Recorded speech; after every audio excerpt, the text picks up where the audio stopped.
Well, you understand different people only at certain times.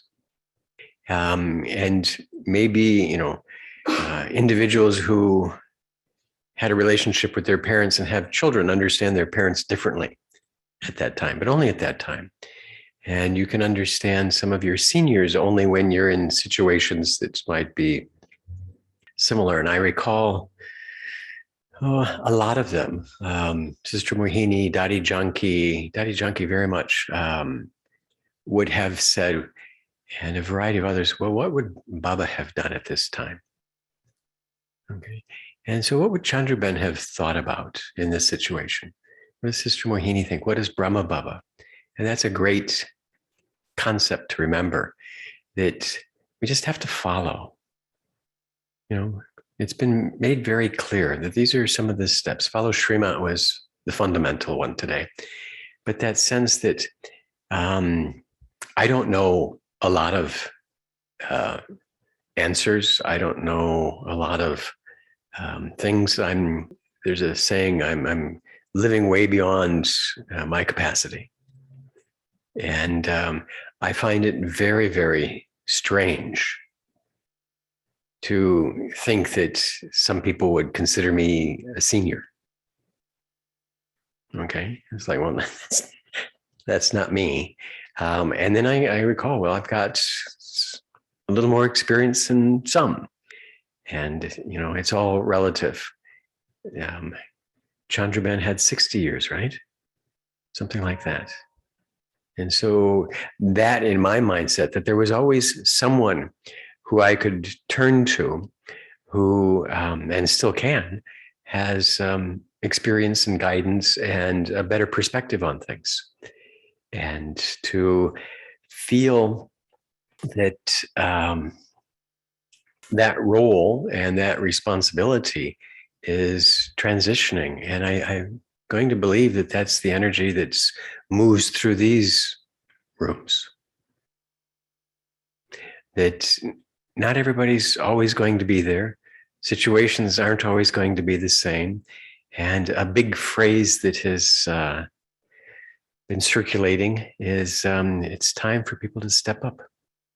Time for Brahmins to recognize, that it's a family, and that we have to take care. And in any family, if it's a big one, the older ones take care of the younger ones.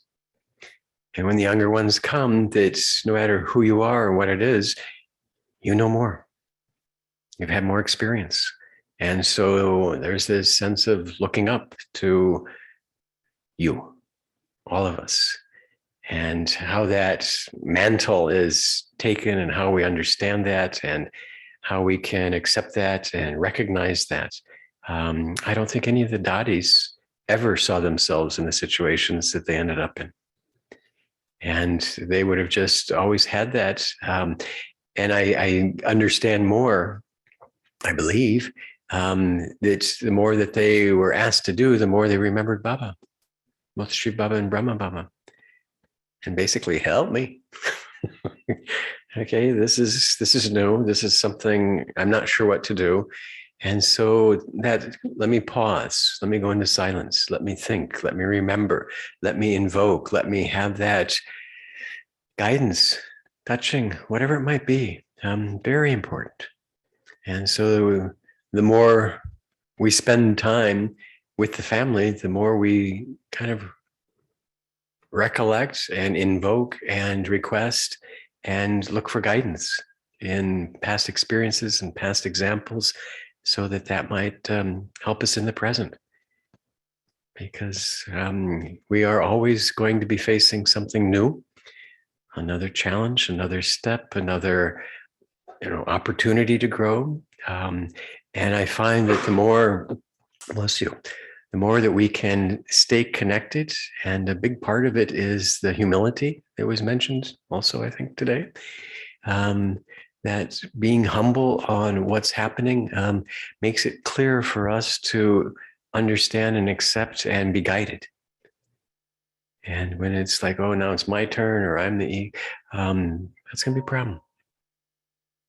And so how do we see ourselves, but how do we see ourselves in relationship to our ancestors, our forefathers?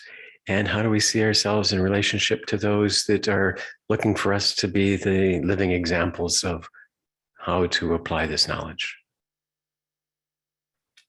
Because it's very easy to kind of hide in a corner and not let anybody see you and not have anybody know what's going on. But it's much different than to be asked to make decisions about other people's lives.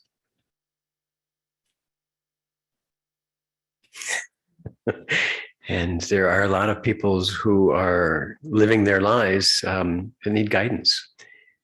And Brahma Kumaris is a place where spiritual knowledge helps them decide what's going on. And that's kind of something important to remember too. Your lives can be an example and the knowledge can be a basis, but we are not the rulers of others. We're the ones who can share and guide and help and offer, but individuals, all of us, have to make decisions on how we want to lead our lives and how we want to be. And, I'm thinking again of Chandrapen. She decided that this was her life and how she wanted to do it. And she did some amazing things and became an example for many of us in the Brahmin family and in the San Francisco area who had learned what it means to sacrifice, to be connected, to have a spiritual life is a choice. Many good things have happened from that. And many of you are some of the good things that have happened from that too.